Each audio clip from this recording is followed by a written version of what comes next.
இது என்ன பூச்சி தெரியுமா? சரிங்க, உங்களுக்கு காட்டுறேன் இதுலேருந்து வருதுன்ட்டு.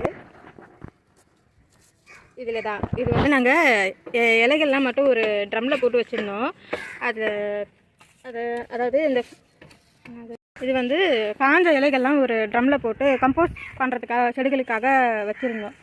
அதில் இவ்வளோ புழுக்கள் அதை சாப்பிட்டு இவ்வளோ புழுக்கள் வந்திருக்கு. அது இது இது என்ன பேர்லாம் தெரியல, ஆனால் நிறையா வந்திருக்கு.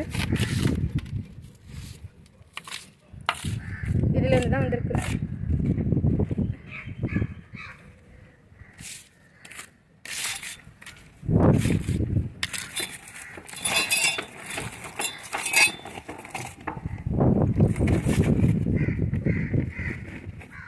இது இருக்குது பாருங்கள். இதில் இந்த தான் இல்லை சாப்பிட்டு நிறைய பெருகி சத்துள்ளதாக வந்துக்குது. இது அப்படியே எடுத்து எங்கள் காக்காவுக்கு போட போகிறோம்.